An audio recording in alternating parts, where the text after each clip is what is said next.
call the roll? Mr. Freeman, Here. Mrs. Moomin, Mrs. Gator, Mr. Roberts. Here.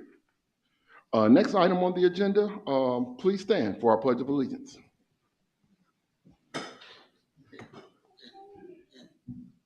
Pledge allegiance to the flag of the United States of America and to the republic for which it stands, one nation, under God, indivisible, with liberty and justice for all.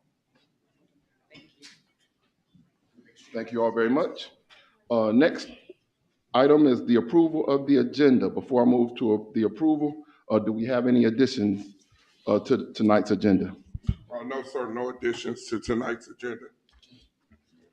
Mr. President, I would like to move item number 8.1, the recognition of our treasurer, to item 1.9, if that's okay with the board. All right, it's been moved to adjust that agenda item. Do I have a second? All right, it's been properly moved and seconded to move item 8.1 up to 1.9. Dr. Rock, would you please call the roll? Mrs. Moomin, Mrs. Moomin, Yes. Mr. Freeman, Yes. Mrs. Gator, Yes. Mr. Roberts. Yes, motion passes 4-0. Next item would be the actual approval of the agenda. Is there a motion to approve our agenda tonight? Yes, Mr. Chair, I move that you said the approval of the agenda? Correct. Yes, please. 1.3. I move that we approve the agenda. Second.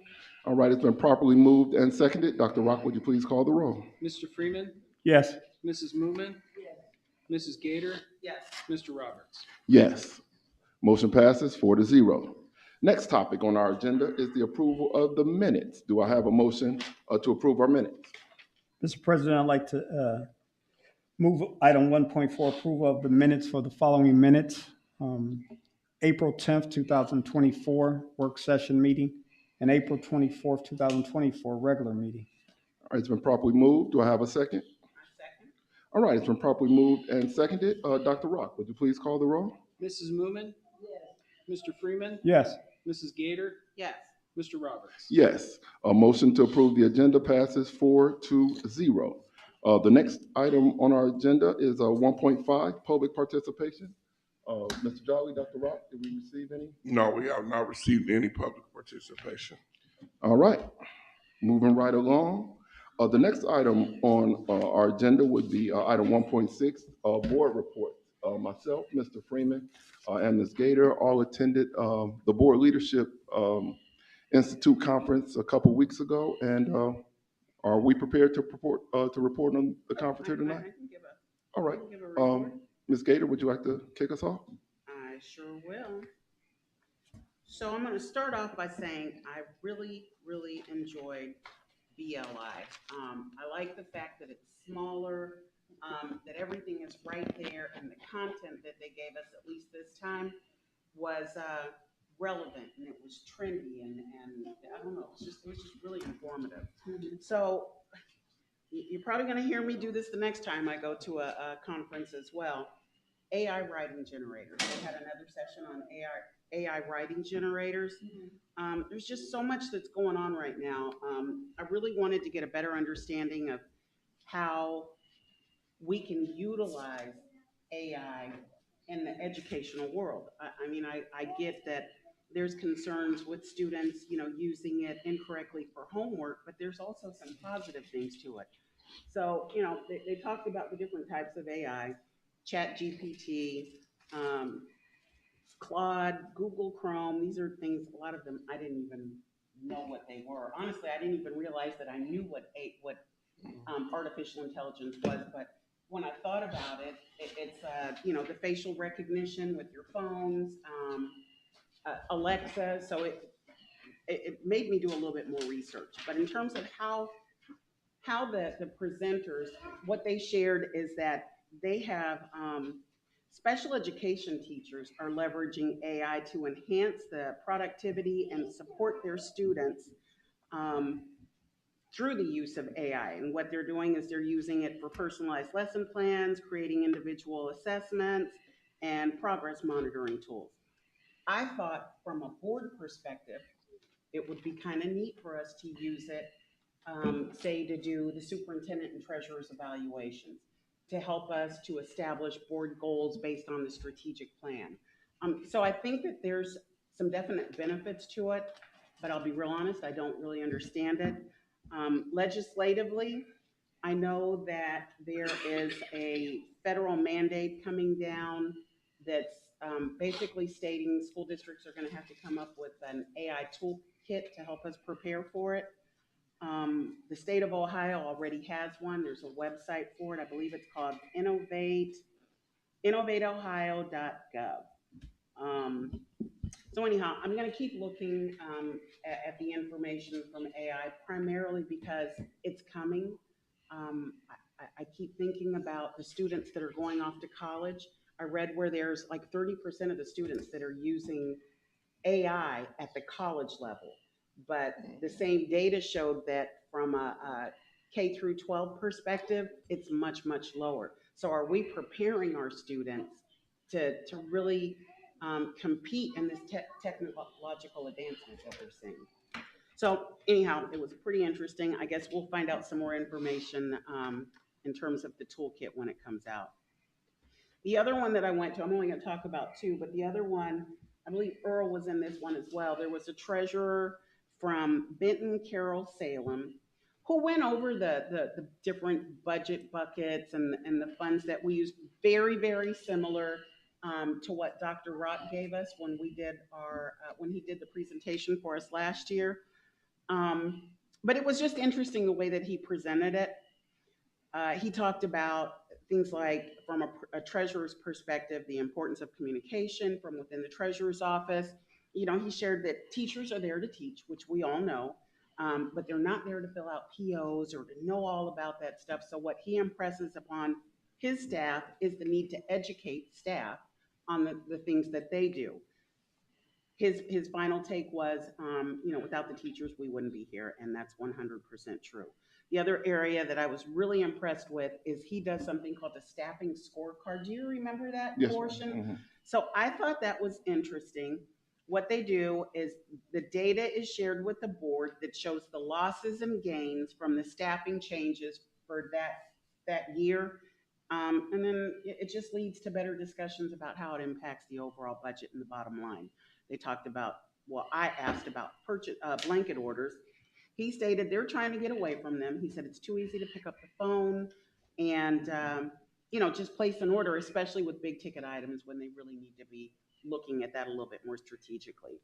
And the final thing is, he said he likes when his board asks him why.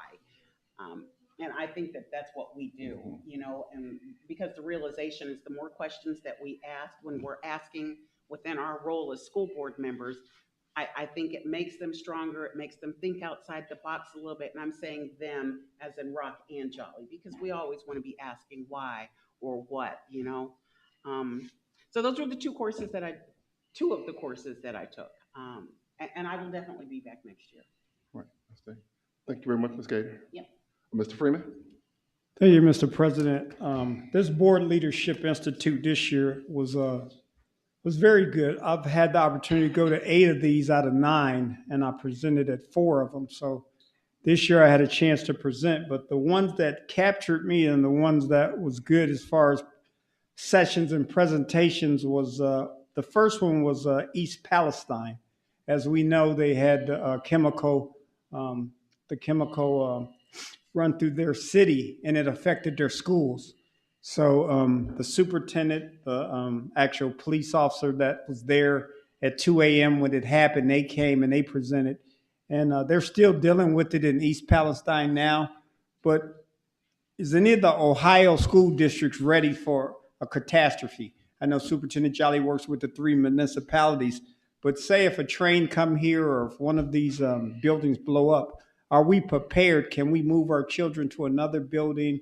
Are we able to act on the fly? So I thought it was a good presentation. It wakes you up to know that, you know, when we have these school districts, anything can happen. And, you know, we need to work with everyone. So we work with all 3 of the cities, which is good, North Randall, Highland Hills, and Warrensville Heights. But it was eye-opening that they're still going through it. some of their students were actually affected by it. They're still going for treatment.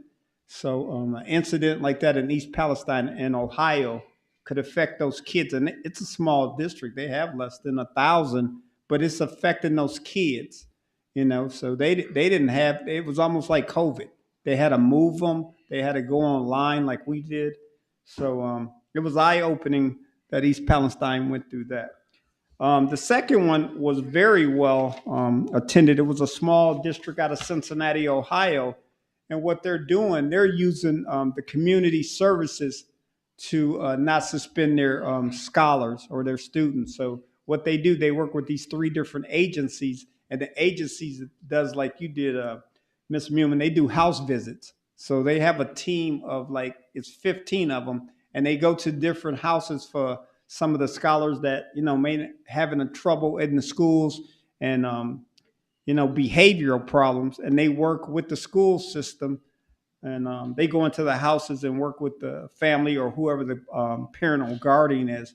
And I thought it was good because a lot of times our scholars won't deal with the educators. They'll rather deal with a younger guy that's, a little bit older than them, but can talk their language. So I thought it was very good. They had they just started last year, so it's hard to capture their success, but it's good that they're doing it because these scholars and students are talking to them and they're opening up. The one guy, he talked, he was a rapper. He had told everybody there, he said, "Hey, I ain't dealing with y'all. Y'all got suits on. I'm not dealing with y'all. I'd rather deal with these people." So I think it was eye-opening for the blue suits in the room that just think all stuffy, like, "Oh, we can tell our children." You can't tell those children. You got to meet them where they are. And I know Superintendent Jolly, you always say that, but in this session, it really showed that they're reaching out and going house to house and talking to these kids and getting them back in education and school. The one kid said he didn't even want to go to school. So now he's back in school. He an 11th grader. He's almost 20 or 19, but he's almost about to time out, but at least he came back to do that. And then the last one was actually my presentation with Al Long. Mr. Freeman? I forgot the name of it. I'll get it for you, though. I'll get it for you. Yeah. It was out of Cincinnati, but they had talked to like 2 superintendents in 2 different districts, and they was like, "Hey, we could put this together." And they put it together, and they got 15 people, but they came from different agencies, like 5 to 4 agencies that give them people to go talk to the scholars. Yeah, but I'll get it for you. And the last one was my presentation with Al Long. Used to be a school board member with Cincinnati North College Hill, and he wanted to reenact our board resolution or board conflict. So we did it back in 2018, and we've seen a lot of school districts having arguments between board members and, not looking at it for the children's perspective. It's not an adult business that we're in. So we did that. It was well attended. I did get a little plaque from Terry from OSBA that it was 96 or 97% or something, but it was pretty good. And it was good to get back in the saddle and do that and sit in a session. I mean, sometimes when you sit here and you sit on a national, you just watch other people present, but it's good to get back in the classroom and present. So I thought it was a good, like Mimi said, it was a good board leadership institute. I know me and the president's been going to, me and Earl's been going to like 4 or 5 of them, but this one really captured me, not just because I was presenting, but it had some good stuff that we could take back. I mean, I'll get Barbara that stuff because it's right up your alley, Barbara. I was just thinking like, oh, Barbara would love going into the house talking to these scholars. But all in all, it was a good board leadership, I thought. All right, thank you very much, Mr. Freeman. And I would like to mention that I attended the presentation that Mr. Freeman and Mr. Long put on, and it was actually a very, very excellent, very informative presentation on conflict resolution. Y'all did a really good job. Thank you. In total, I attended myself 6 different sessions, and I'll highlight 2 of those. The first one, it was called Legal Hot Topics, and it was put on by OSBA attorneys, and they were talking about different legal issues that various boards around the state have been experiencing with people bringing lawsuits about procedures that take place in meetings and within the districts and the like. And as a follow-up to that, the next meeting after the BLI, we had our attorney come in and give us a briefing to make sure that we wouldn't be caught up by some of these type of things that other boards are facing right now. And secondly, I attended a presentation by the newly created Department of Education and Workforce. They're like an organization that kind of works kind of hand in hand with the state school board. And with it being new, and people were thinking that, I know I did, that they were just kind of making the state school board obsolete. But in actuality, their director got up and actually explained their role. He talked about their governance. He talked about their focuses and how their main focus was on literacy. And actually, the training materials that I received at that particular training session, I've already shared via email with the board. So, I don't want to go deep into it, but I feel like it gave at least me a good understanding of the role of the Department of Education and Workforce. And they're not replacing the state school board. They're actually kind of like supplementing them. And all in all, I agree with Ray. I agree with Mimi that it was very well put together, very informative. I'm glad I had the opportunity to attend. And yes, I will be attending future conferences that they put on as well. Any questions, board? None. All right. Next item, 1.7, our superintendent's report. Yes, greetings, community and board. A real brief report. I do want to first start with the annual alumni roar, which will begin this weekend, starting on Friday at the high school. Friday, we have all alumni coming back to the district. This is our second annual alumni roar. This is a great opportunity for all of our great alumni to come back to the city. This year, we are highlighting our new high school and middle school. Starting on Friday, we will have an old school versus new school game where old alumni, we'll say senior alumni, will play against Shaw High School senior, and then we will have our new school, which is our relatively young alumni, which will play Cleveland Heights. Last year was a standing room only event. Also during that time, there will be vendors that will be in the cafeteria, and then there will be different classes that will be in the cafeteria, because a lot of classes are having class reunions this weekend. So classes will have a table and they'll be passing out their T-shirts and different things. On Saturday, we will have our campus tour. A lot of people have been trying to get in our building for a long time. So we actually have, I think, 25 high school students that will be leading the tour. I want to thank Ms. Henderson for getting those students. Last year when we did the final walkthrough at the high school, it was well attended also. But last year we just let people walk around. We didn't have tour guides, but this building, we definitely gonna need tour guides for our students to walk around. Also, there'll be an alumni volleyball match in the.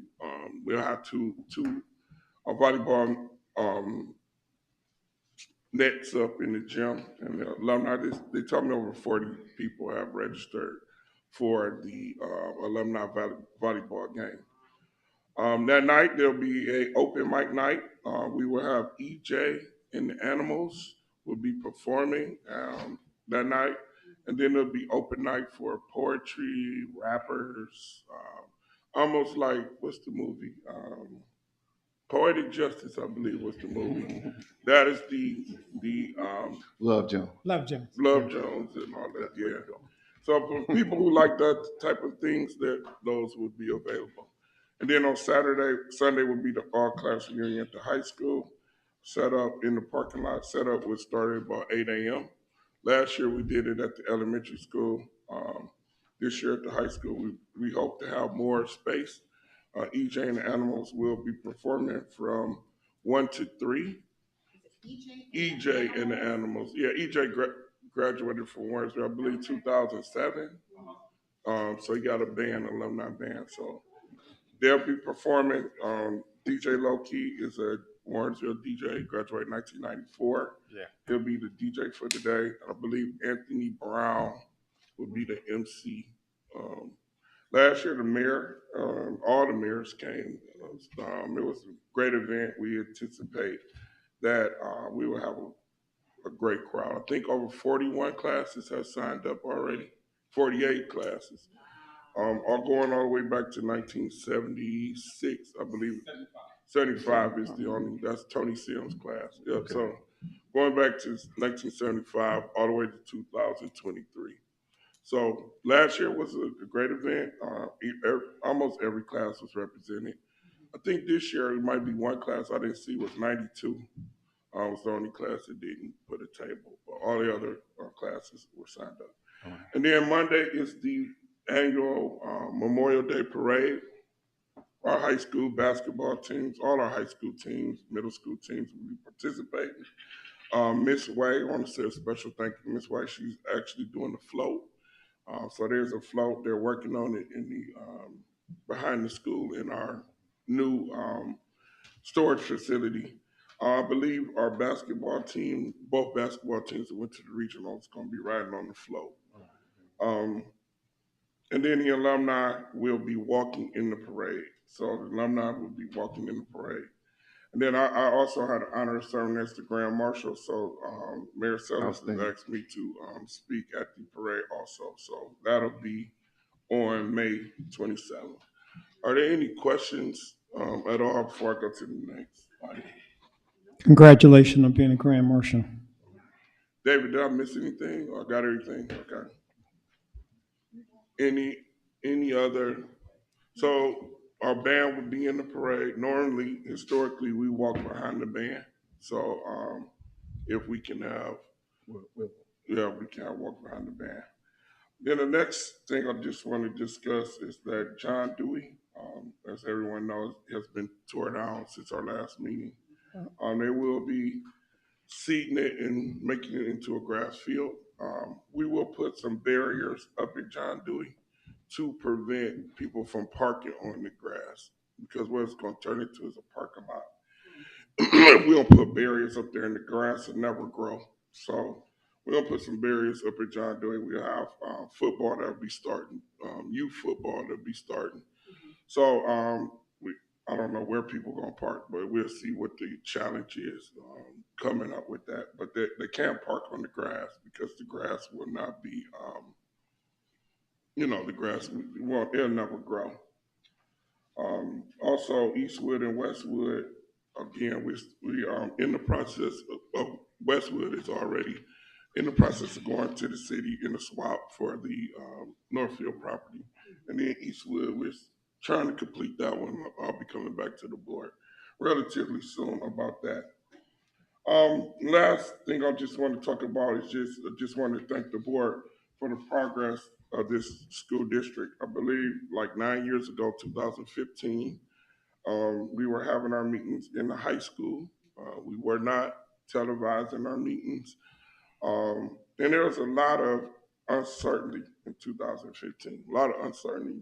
District financial condition wasn't in the place it was. We had openings, I think, in 2 of the schools as principals when I came, at least one of the schools, I believe it was one. It was not a lot of good morale, and our enrollment was very low. It was about 1,400 students at the time.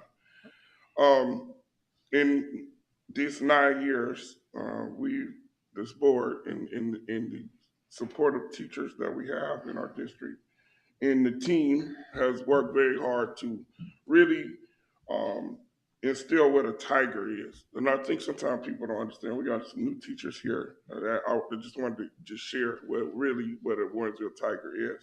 So it's a standard that we set. I believe about 2010 or 11, the district went to a dress code. It was a reason why they went to a dress code. And that reason was because we wanted, and I actually started it before I left, started the process of the dress code, and then they finished it after I left. But it was because we wanted our kids to feel almost like they coming to work. It's a standard that you have to have to come to learn. If you are a policeman, you wear a police uniform. If you are a Firemen, you wear a fire uniform. If you're a mechanic, you wear a mechanic uniform. And what we have are scholars. And what we decided to do is make them wear a scholar uniform. Um, Whatever people's philosophy about that is, in our environment with our students, we have to define what they are because the world has defined them in all different things. Sexy red, they define them as all these other things. So in one place where we have defined them is in school as students. So they wear Warrensville dress code. They wear a W on their chest. They wear Warrensville clothes because when they come to our school, they're defined as scholars. So all the people who don't believe in dress code, that is why we do dress code, because we have to define what our students are because the world is trying to change them and make them think all these different things that they're not. What a tiger also means is that, and all of us sitting here have some kind of connection to this district, but all of us who went here all left empowered. We're gonna have thousands of people coming back to this district on Friday. All of them coming back because they felt empowered. They felt someone in this school district made them feel smart and intelligent and made them believe that they could achieve anything. That's what happened. And that's why people come back. Us as a school district, every decision that we make, everything that we do, have to be to make sure our kids feel confident and empowered and that they have the skills that they need to be successful. That's the whole mission. That when they leave us, that they can go into the world and compete with anybody. Nobody cares, or all the stereotypes that exist that these kids are black and they're from poor areas. That doesn't matter because we all grew up here, and all of us are doing great, and your kids are doing great, and everyone's kids are doing great. So stereotypes and all this belief system that because of the color of a person or their economic background should never interfere with the work that we do. Should never do. Should never interfere with that. Understanding that wherever you go, kids gonna have challenges. People gonna come from dysfunctional families. People are not gonna be attentive. But if you go to the bank and you never deposited anything, then you never could withdraw nothing. Children are the same way. If you don't deposit anything in them, how you gonna get a withdrawal? As we hire people and we look at how we collaborate with stakeholders and collaborate with people, when people don't believe our kids are deserving of deposits, then they're not really the best fit for us. Because again, I wouldn't be sitting here if people didn't deposit in me. Um, Nobody would be here sitting in these positions of power and opportunity if people didn't deposit in them. And to have a school district or people in a school district that don't believe that all our kids should be successful or should or have a gift or should be given the opportunity is unacceptable. I say all this to say that we're in hiring season and we're going into the summer, and I really think people should really reevaluate why they do this. Because again, in 30 years, it's going to be a whole nother group of people in this room. A whole nother group. 30 years ago, it was a whole nother group sitting at this table. It's a whole nother superintendent. It's a whole nother people. And who replaces us is all going to be dependent on the deposits that we make today. If we don't make any deposits, who's going to take our place? And I think that if you're an educator or you're a person that cares about kids, of course, there's contracts that you have to follow. There's rules and regulations that you have to have. But your primary focus should be the children. And what can we do to make our children successful? And sometimes when you're in environments like ours, that we have a wide range of students come from all different backgrounds. Sometimes we have to be a little tougher than other places because we have to provide structure for sometimes people that don't have it. Sometimes people don't have people that make them come on time. Sometimes people don't have people that make them be respectful and accountable. They just don't. But I truly believe in seeing with my own eyes how a school or a school district can transform a life of a person by being fair, by being firm, and being consistent. If you do that on a continuous basis, and the system is doing that for the turning in pre-K to 12th grade, and they provide interventions and they provide supports, you could change a person, you could change a community. And I think Warrensville is an example when you have committed people who really believe in the children. Of course, our community is not a rich community. They invested over $120 million on their children. It shows that when that commitment is there, you can actually change lives. So I think as we had our board retreat, as was saying, get to the next level. That was it. What can we do to get to the next level? And I think that for me is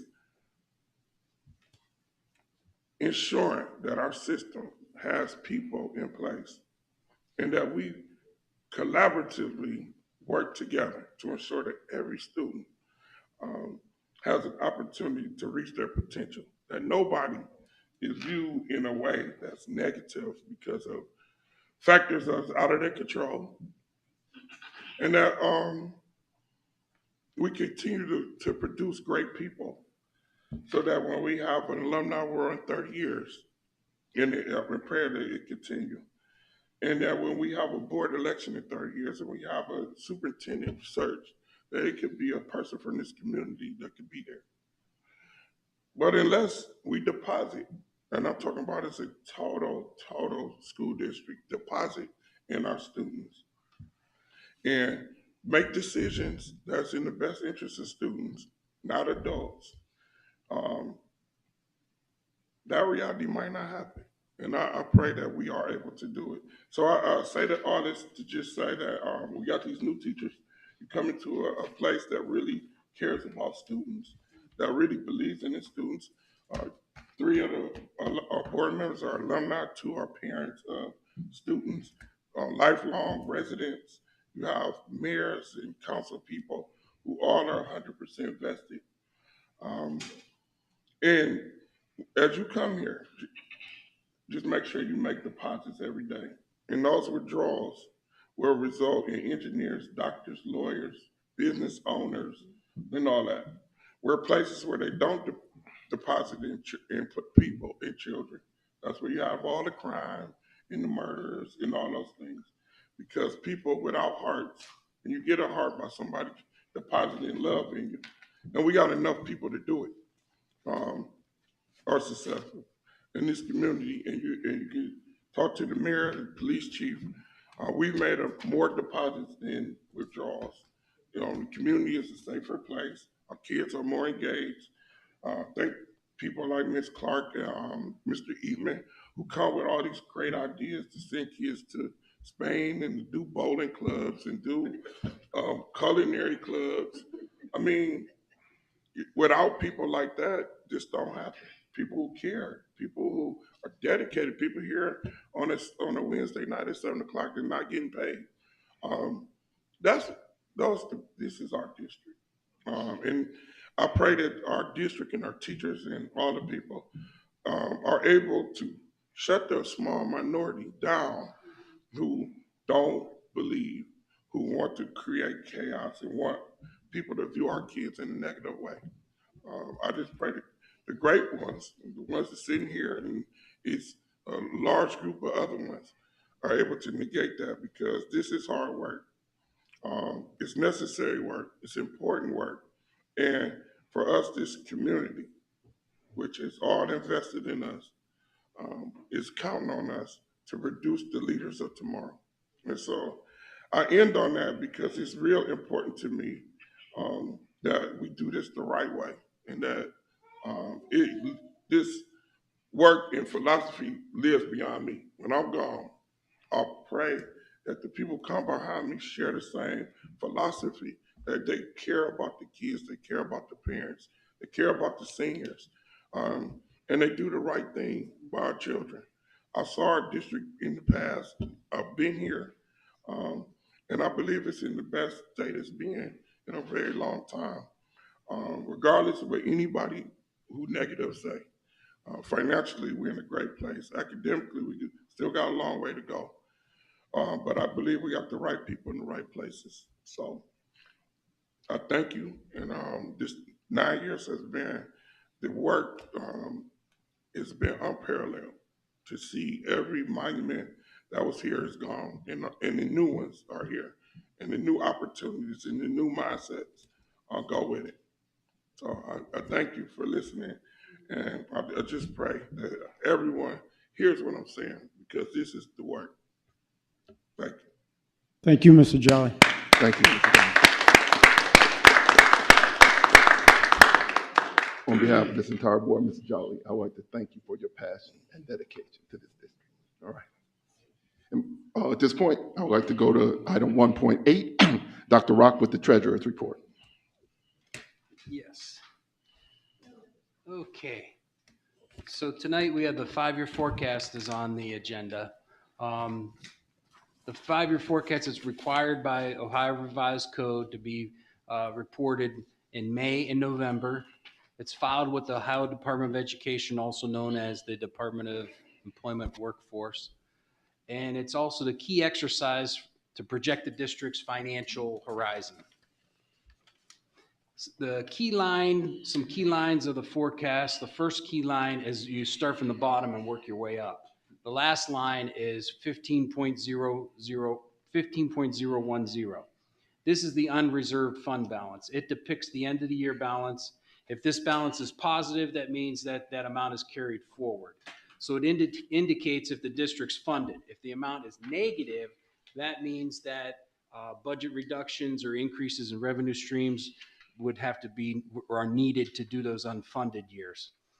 Our May 2024 forecast, all 5 years are funded, and we're sustaining the current program. So that's like the highest grade we could get. Next slide, please. The next key line, and this is the line that the board we all pay very close attention to, because this line, if we can manage this line, it manages line 15 already along with it. Line 6.010 is excess revenues and expenditures. In business, this is often called your net income. So the importance here indicates that the district is spending within current resources. This year will be the 15th year that we've spent within current resources. And by spending within current resources, that builds up our carry forward balances into the next years. The May 2024 forecast, the first 3 years are within current resources. But then if we do a further analysis, years 3 and 4 and 5 are within resources after the renewal of the emergency levy. So we can't project the emergency levy even though it's expiring. So we can't project it as up above. We have to project it in a lower line item that comes after line 6.010. So once you add that back, so in year 4, revenue of $2.8 million covers the negative $1.4 million. And in year 5, the $4.7 million cumulative revenue from the new emergence, from the renewal of the emergency levy covers the 3.3. So you could see that we're covered in all 5 years for that. And there's no further analysis per the board spending policy as noted. And that was a board policy that we went over and above and established a policy that watches this line. And if this line in our 5-year forecast, if we're negative in year 3, Mr. Jolly and myself tell the board that we're working on this and addressing it. If we're negative in year 2, we actually bring an action plan to the board to have it board approved, so everybody's on the same page. So luckily, none of that is required. We're funded all 5 years in the bottom, line 15, and we're funded all 5 years from spending in current resources. Next slide, please. Another key line item is 1.060 on this forecast. This is it's other revenue, and I'm sorry for the typo. It should say 1.06 up there. Anyways, this is a major revenue stream that includes interest revenue and abatement revenue, which encompasses about 70% of this line. When you look at this line, you'll see a dip for this year going down to $5 million and then going back up to $7 million next year. This is due to the timing of the abatement revenue payments that we're getting from Eaton. There was a little hiccup in the process and some amounts changed, but now we're expecting those amounts, but they're going to pay us more towards July. It may still come in June, but I'm anticipating it to come in July. So next year will be a bigger amount, and this year's a lower amount, but it evens out. Excuse me, Dr. So it's- Rock, I'm sorry. Go ahead. Can you just expand, what is the hiccup that you're referring to? Oh, okay. Eaton went and they changed the value at the Board of Revision on their property, which is $120 million. And the value changed and it went below the minimum amount that is agreed upon in the abatements. And for the school district, we gave them an abatement and we are collecting already, with the abatement, we're collecting less than what we would fully be collecting. So they lowered and then they made their tax payments and said, oh no, we're okay. And so we had to go, Chris Williams and we just met with them last week and everything's all ironed out now. So that's what the hiccup was. All right, thank you for clarifying that. So it's all current information. Next slide. Unrestricted state grants and aid. This is our actual state funding. And the trend is this revenue stream is increasing and it will continue to increase. This is due to the fair school funding formula. It's continuing to be phased in. So every year, every biennium that is phased in, it increases. I think we have 2 more phases of increase on this one. So that's very favorable for us. The next slide, personal services. This is all of the payroll for the whole district. And again, we had the trend over the last 4 years, this line item has been decreased, and this was due to our strategic plan utilizing our ESSER funding. And we wanted to accumulate a carryover fund balance in order to purchase the property over there for the early childhood center. The good news is also that, and we've covered this in multiple meetings, we will be returning to pre-pandemic staff levels in 2025, next year. So there's no adjustments needed. And all the ESSER funds are fully expended. So can I speak to that? Yes. Because as we look around the state, people are cutting people everywhere because they got the ESSER money and then they hired a bunch of people. And then they had no plan to reduce once all those people came. So from the beginning, we understood that we were going to have to hire people. But through attrition, we were able to get back to our regular staffing levels. If we did not get back to our regular staffing levels, we'd be facing a layoff right now. We'd be facing a layoff. So I just wanted to make that clear because there's very strategic measures that's been taken to ensure that we can preserve our workforce without losing any of our people that we hire. So we have retirements, we have different things that when people leave, and if we really need the person, we will replace them. But if the person, if we find that the work's been picked up by somebody else or something, then we have used attrition. So if we didn't have that strategy, we'd probably be losing OC members and WEA members. But we didn't. We did that. So I just wanted to make that known. And that strategy went for 4 years. We were, living through that within 4 years.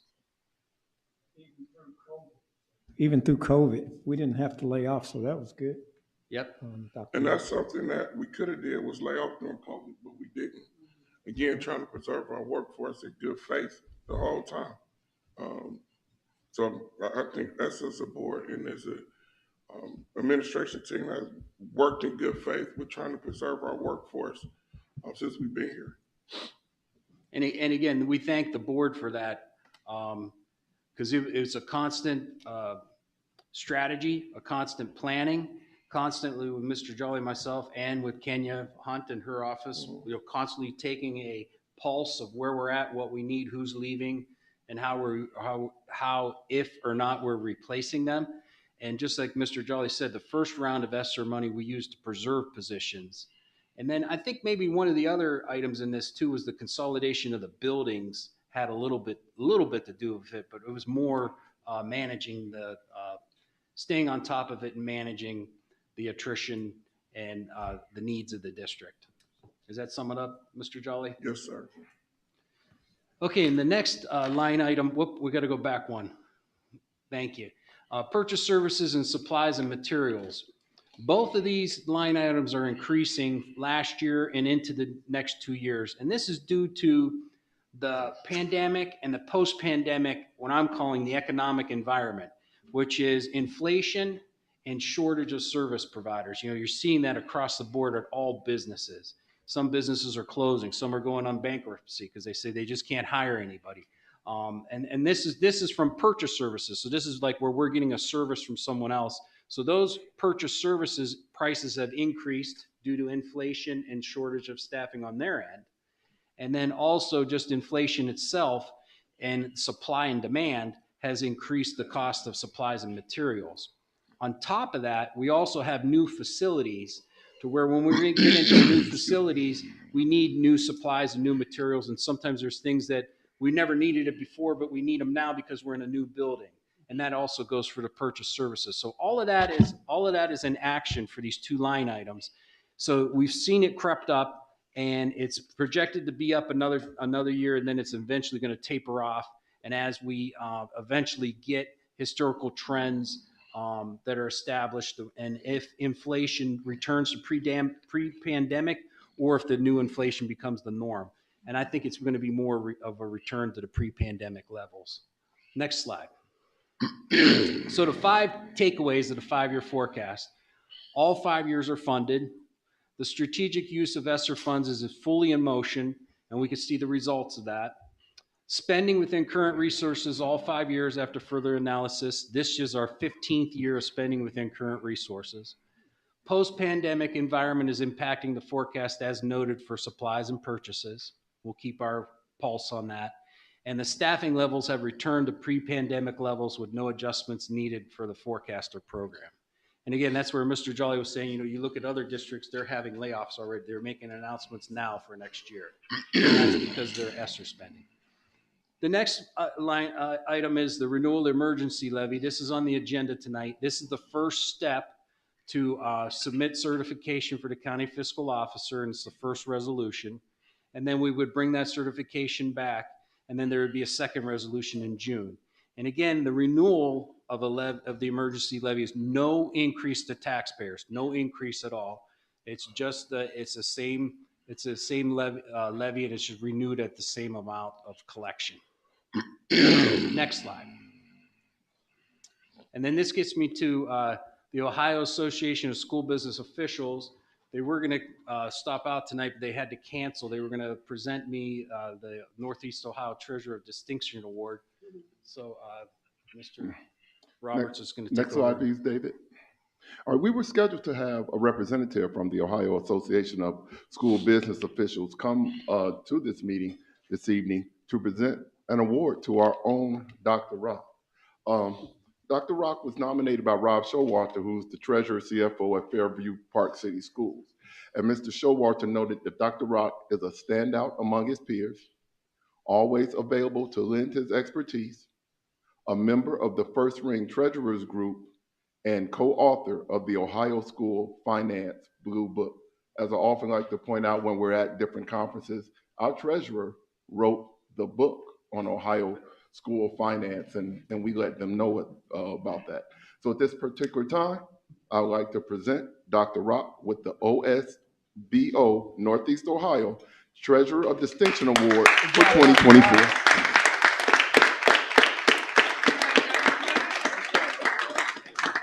Congratulations.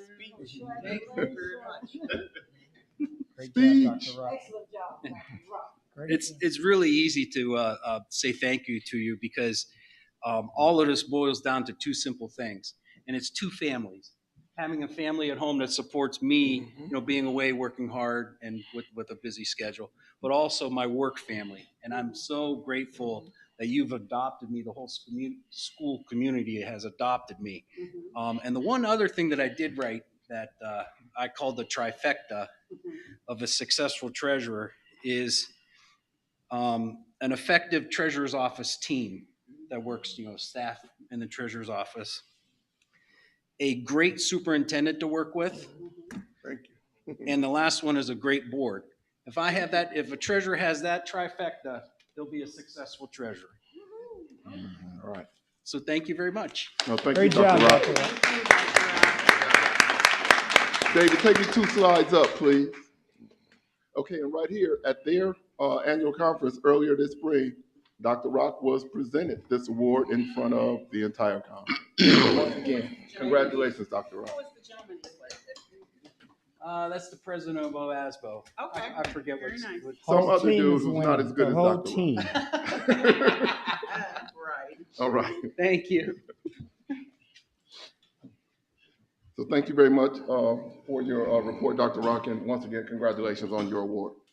Thank you. Next, we're going to move to item 2.1, which would require us to approve the May 2024 5-year forecast as required by the Ohio Revised Code and the Ohio Department of Education as presented by the treasurer. So board, do we have a motion? Mr. Pre- Yes, go right ahead. Mr. President, I move item number 2, the treasurer's report and financial recommendations, looking for items 2.1 through 2.2. Actually, we have Ray, to do a we have to separate do them. vote. Yeah, we I'm have to do sorry. them individually. Oh, I'm sorry. All right. Okay. No problem. Mr. President, I'd like to move item number 2, the treasury report and financial recommendations, looking for just one item, 2.1, the May 2024 5-year forecast. I second, sir. All right, thank you very much. It's been properly moved and seconded. Dr. Rock, would you please call the roll? Mrs. Moomin, Yes. Mr. Freeman, Yes. Mrs. Gator, Yes. Mr. Roberts. Yes, motion passes 4-0. The 5-year forecast has been approved. Next we have item 2.1. Excuse me, I'm sorry, 2.2. The resolution declaring it necessary to renew all of an existing tax to provide for the emergency requirements of the school district. Board, do I have a motion? Yes, Mr. Chair, I move that we accept the resolution declaring it necessary to renew all of an existing tax to provide for the emergency requirements of the school. All right, thank you very much. It's been properly moved and seconded. Dr. Rock, would you please call the roll? Mrs. Moomin? Yes. Mr. Freeman? Yes. Mrs. Gator? Yes. Mr. Roberts. Yes. Motion passes 4-0. At this particular time, we move to section 3, items 3.1. Item 3.1. Do we have a motion, board? Mr. President, I'd like to move item number 3 on our agenda tonight, the superintendent recommendations for board action, administration staff 3.1, employment. All right, it's been properly moved and seconded. Grand Marshal Jolly? Sorry. So yeah, these are administrative renewals. Some will be paid out of grants, some are general fund. We have retained all of our administrators. We do not, they've done a great job and ask the board to approve them all today.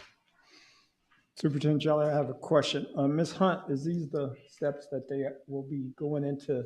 And okay. Okay, thank you. I have my term sheet. My step sheet. Thank you. That's it, Board. Mr. Jolly. Any additional questions? Dr. Rock, would you please call the roll? Mr. Freeman? Yes. Mrs. Moomin? Yes. Mrs. Gator? Yes.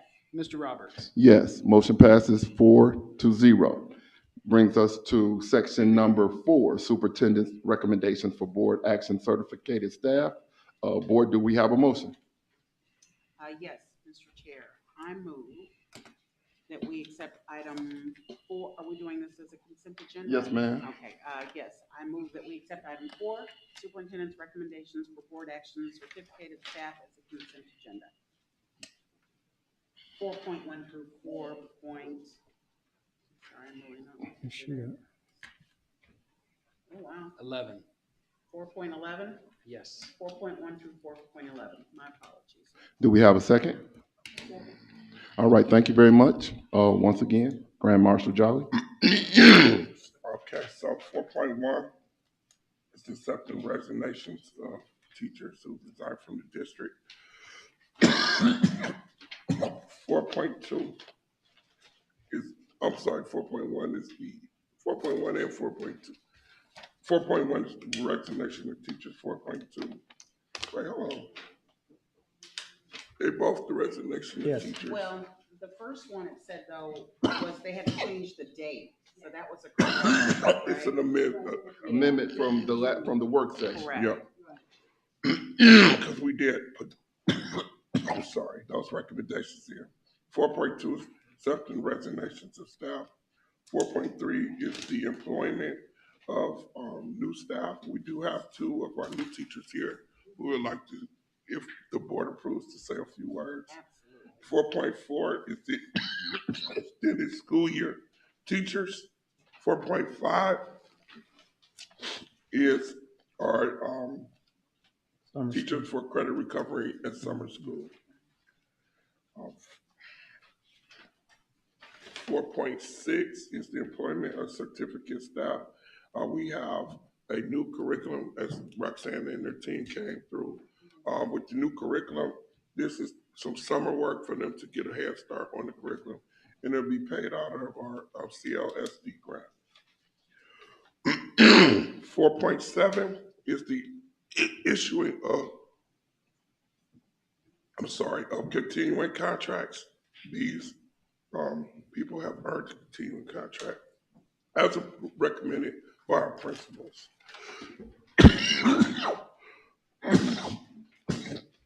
4.8 is the approval of our stipend LPCD committee. This is standard. This group looks at people's applications to renew their license.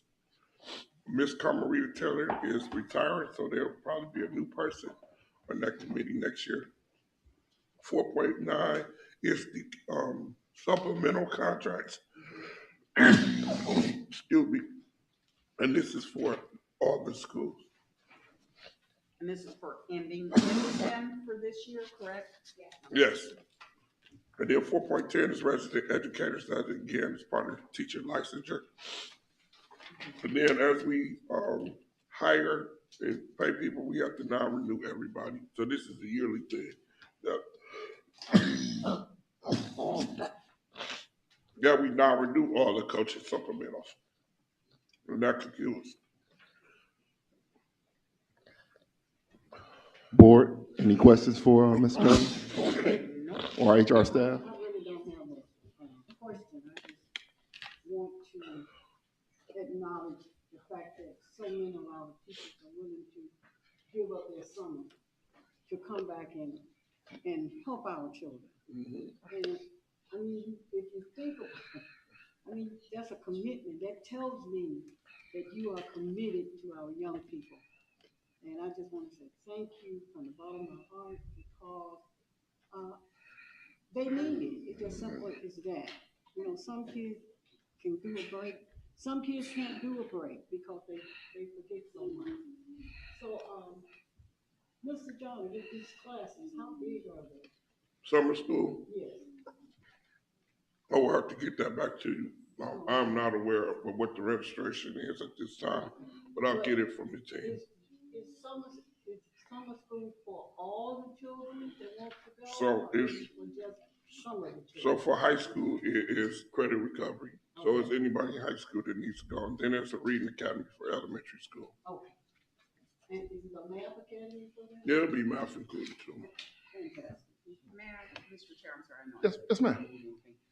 So I know that we're doing the academics, you know, the important academic stuff for students during the summer.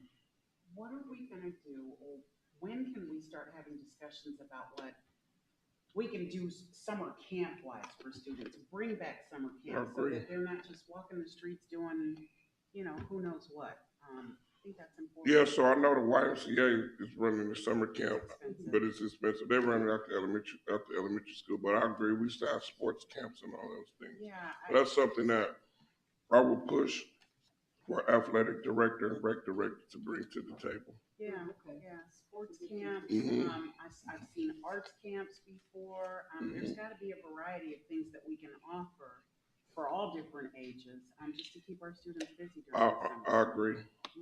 We'll I'm start- willing to participate on any committees or whatever it takes to help that happen. Okay? We'll make it happen. Superintendent Jelly, I want to just Parent with a- commend the wrestling program and commend Athletic Director Swift for Miss Eppinger to actually be with the wrestling team, I think it shows that, it doesn't have to be just male dominated field to have great coaches. So I want to applaud the wrestling staff for that. That's it. All right, thank you very much. Anyone, any additional questions, comments, concerns? All right, Dr. Rock, could you please call the roll? Mrs. Moomin, Yes. Mr. Freeman, Yes. Mrs. Gator, Yes? Mr. Roberts. Yes, motion passes 4-0. Next, that brings us to section 5, superintendent's recommendations for board action classified staff. Mr. Yes. Jones? Oh, I'm sorry, can the Oh, I'm teacher sorry. speak? Yeah, come on. We have our two new teachers speak. I'm sorry, I apologize. Coming up, I would love to see more of our newer teachers, new staff in general, coming to the board meetings so we can meet them. I want to thank you. Ms. Hunt, all new hires, please have them come to the meetings. Thank you. We're inviting them, and then they also have the link where they can watch it online. Right. Some of these babies watching right now. We would like them to come, Yeah. because we don't get to see them online. Hello. So. June 26th meeting, if you can have them. Sorry, come. Ms. Bishop? If they feel like. Right. Well, good evening, everyone. Good evening. Want to thank everyone just for this moment. Of course, at Warrensville Heights High School, we are Warrensville Pride. We absolutely wanted to have both. Currently, we have some other staff that will be coming on board with us, but tonight we have Miss Timna Brown. She will be joining our science team, and we also have Mr. Jeremy Todd. He's going to be joining our ELA team, and they're going to say a few words, and then we have some, of course, Tiger swag to give them. All right. Do you want to go first? Are you sure? Okay. I'm going to put the cameras for a second. Okay.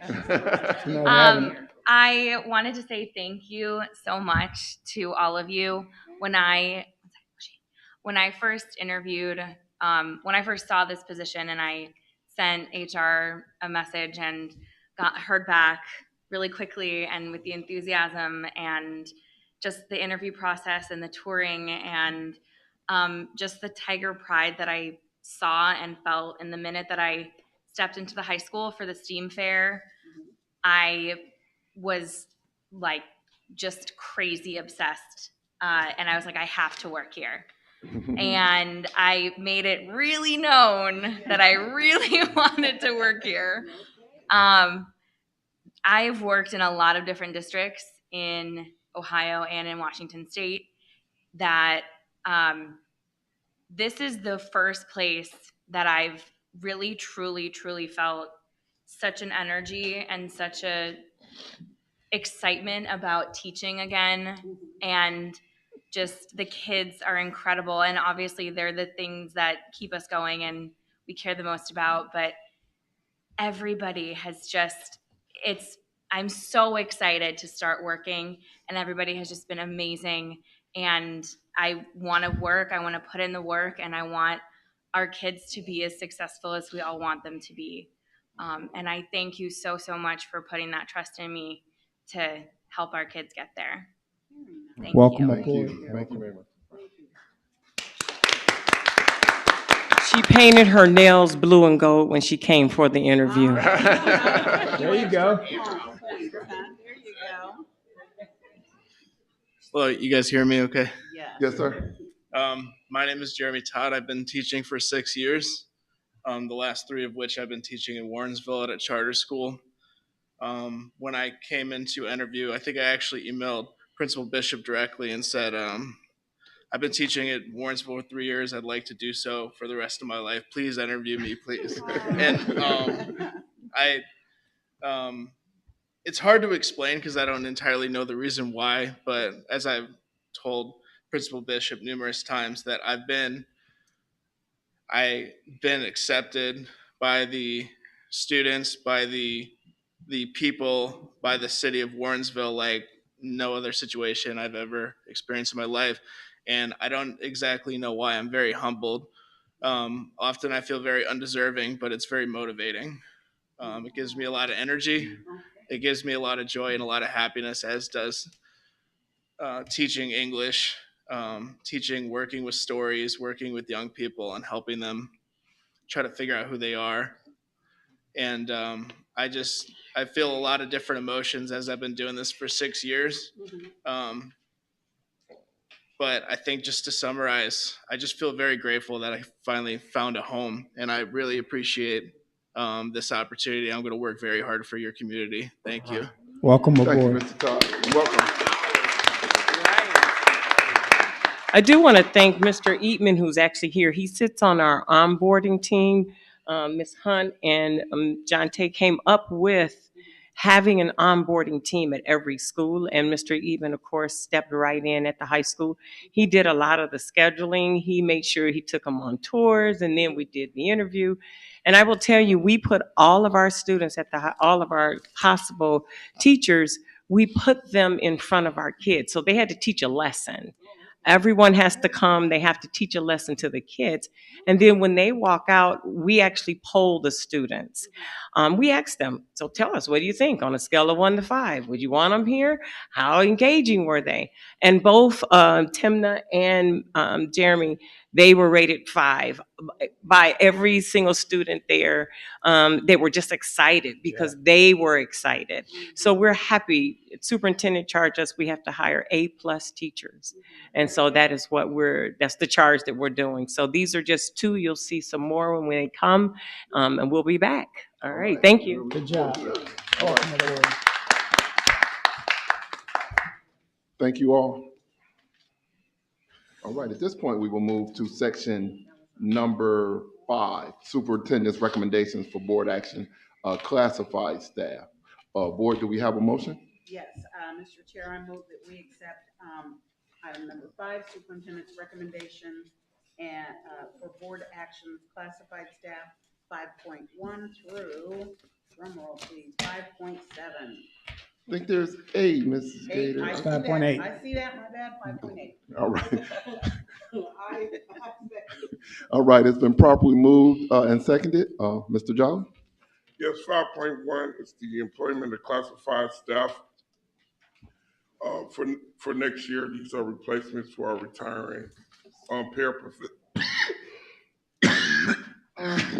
our retired paraprofessionals. 5.2 is the appointment of cleaner, substitute cleaner custodian. We have a lot of absences, and it just be filling in those roles. Summer school, 5.3 is security for summer school. So they'll be present at all summer school activities. 5.4 is transportation for summer school, as we transport our students to and from summer school, and then there's some field trips. 5.5 is summer school food service. 5.6 is extended school year. These are for students with special needs that we have to provide extended school year services. 5.7 is the employment of our clerical staff classified for the summer. So these are secretaries and paraprofessionals. 5.8 is summer recreation. They intend to offer tumbling in the rec center this summer. Ms. Blevins has been a tumbling instructor for years. She used to be an employee in the district, Stephanie Blevins. Oh, yeah. And then also going to offer volleyball also this summer. And I would get the flyer and pass it give it to the board as soon as possible. Board, questions? So, yeah, actually, I do have 1 or 2 questions. For the custodians, $13 an hour, is that comparable to what other districts are paying? It just seems so low. Yeah, I think so. Ms. Hunt, can you? Is it? Yeah, so that's our substitute pay rate during the summer months. To fill in when, someone's absent, also Ellen has to pay. And I believe we came to the board about a year or 2 ago and asked for an increase on all of our substitute rates, and custodians were included in that. Teachers and substitute secretaries, custodians, and paraprofessionals at that time. But So it is comparable? Yeah. I mean, take it back and review. I'm thinking it's got to be hard to get people to want to come to work for that kind of money. I agree. That's my personal opinion. I'm sorry? said some money is better than no money. Well, Come on. you get what you, okay, we'll just, you I understand. understand what I'm saying, I right? understand what you're saying. The other thing I wanted to ask is I just noticed this, the security officer, so there's no salary listed? Not even a salary scale or, so shouldn't we be approving some kind of a salary for him? Yeah, let me pull that. I'm sorry, I'm referring to 5.3. At the end, Yes, no, they say they're based upon, yeah, there's no salaries on none of But it these, doesn't tell us. how much they get Yeah. paid. Go ahead. So it's the same number that they are paid for the duration of the 2023-24 school year. It just rolls over into summer. So whatever rate they're on according to the collective bargaining agreement, whether it's Z4 or G4 or G5, that same rate continues on. And we typically don't bring OC salary notifications to the board. And you have, it's written there. It says I employees see are that paid now. based on Yeah, the, are based. It was just odd looking that, we just did a little different this time, I think, right?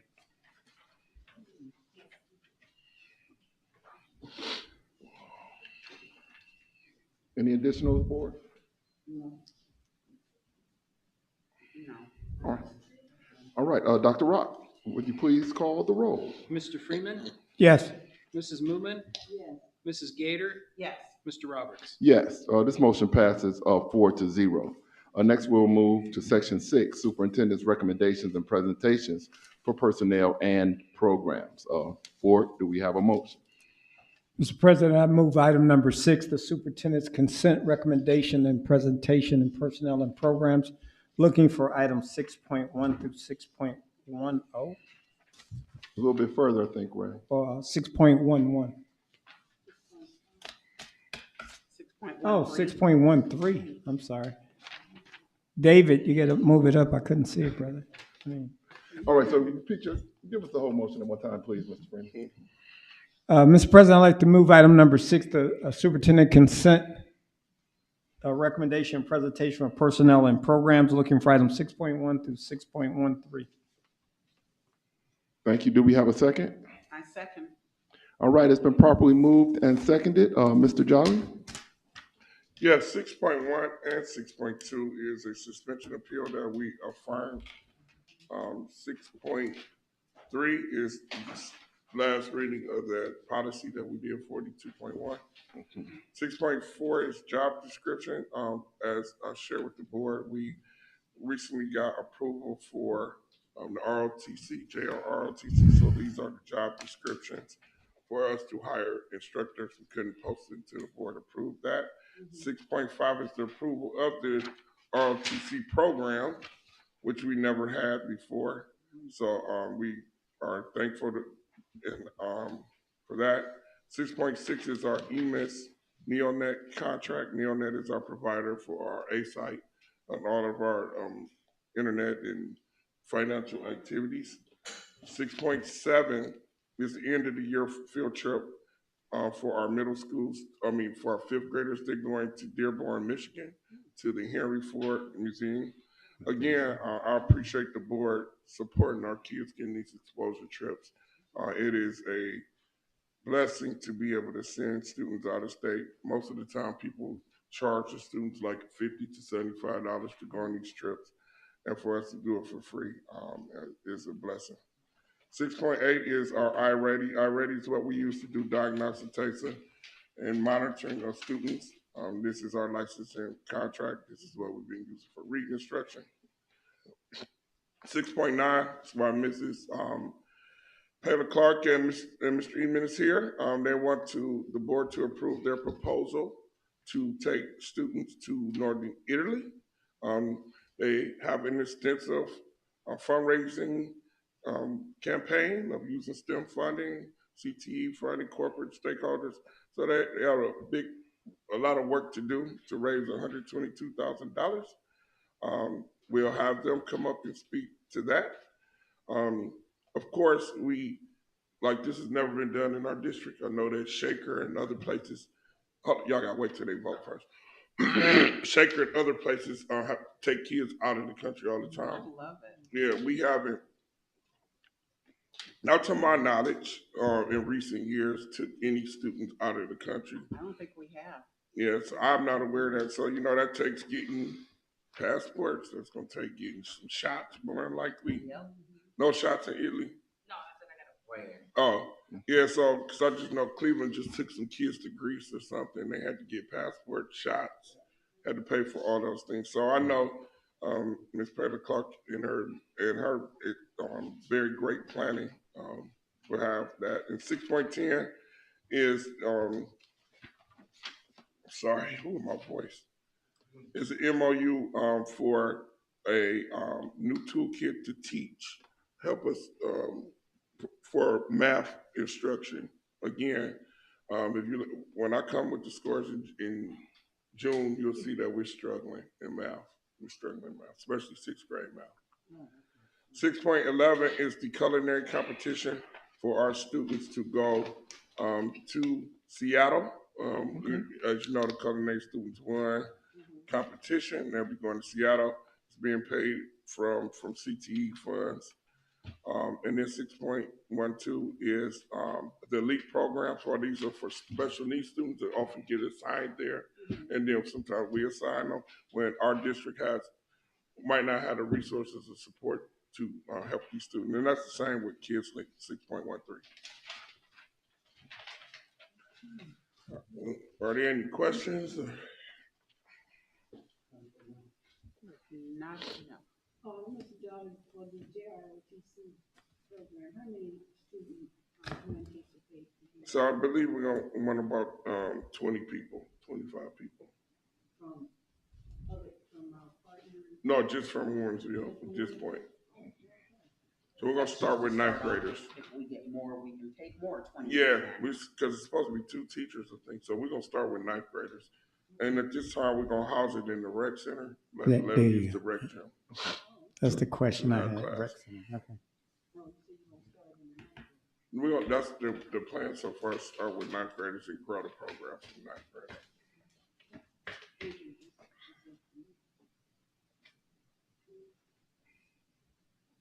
I'm ready for Ms. Paler. No more? No questions, comments, I think we concerns? want to vote first. Okay, all right. Dr. Rock, would you please call the roll? Mrs. Moomin, Yes. Mr. Freeman, Yes. Mrs. Gator, Yes. Mr. Roberts. Yes, this motion passes 4-0.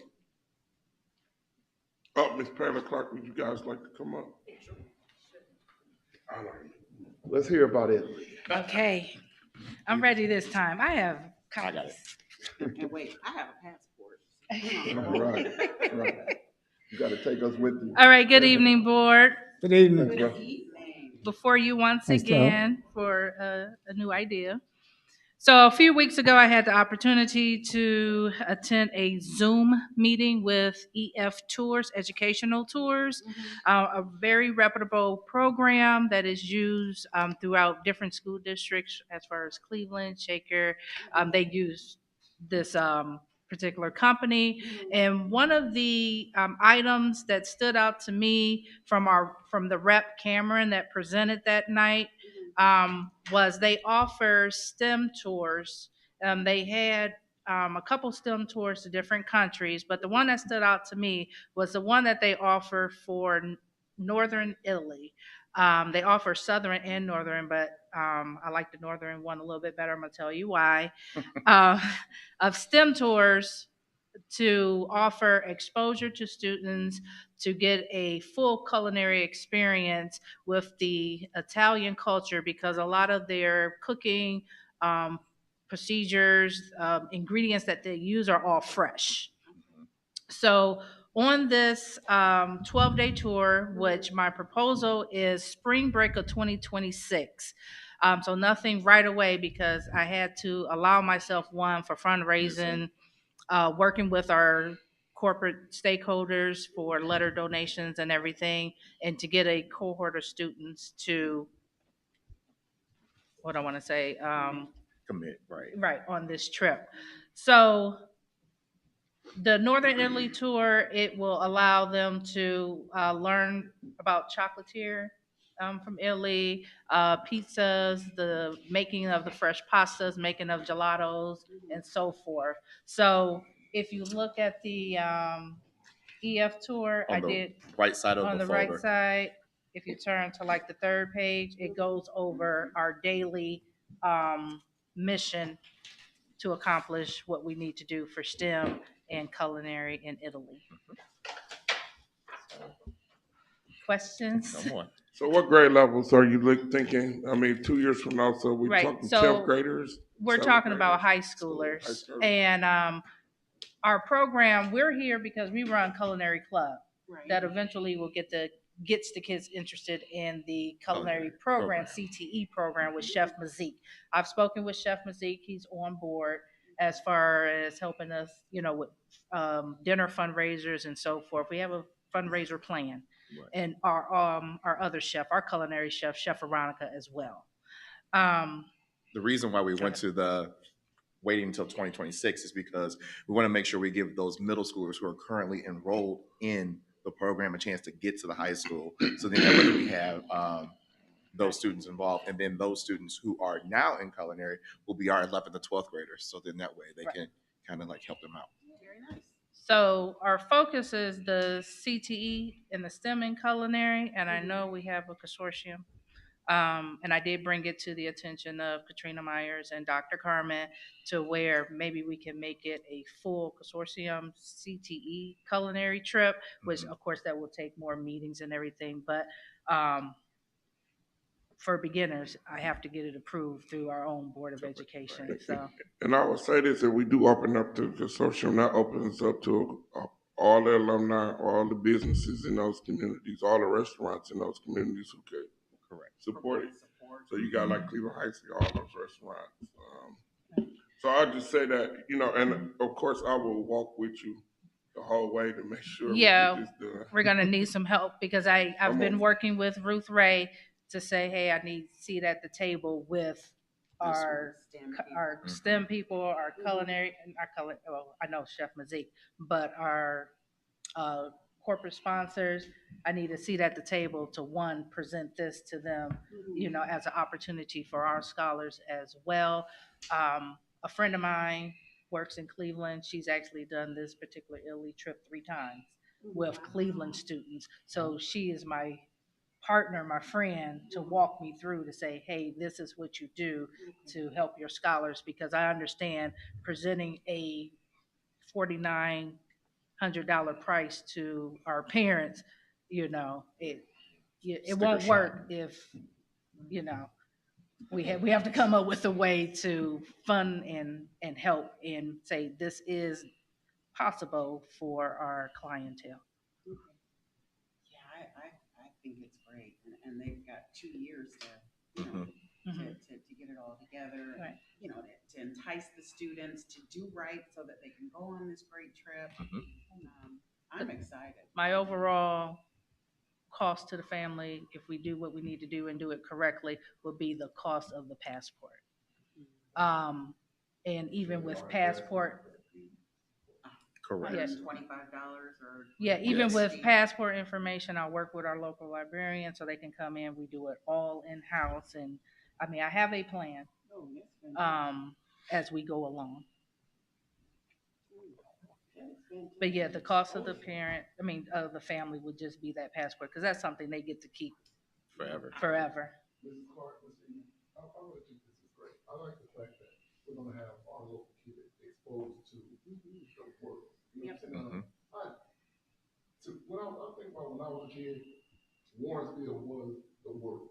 You know what I'm saying? And I just feel it'd be like wonderful for you to just open up with the trip that you've already taken on. But this one to me is like, wow, they're going to another country, to another culture. I want to say in 2003, I had the opportunity myself to travel to Italy, and it was like eye-opening. It was the first time I ever saw like a smart car. And like, hey, what's that little skateboard looking thing? It came here, and it's just like a whole different environment, whole different air, whole different nature of life.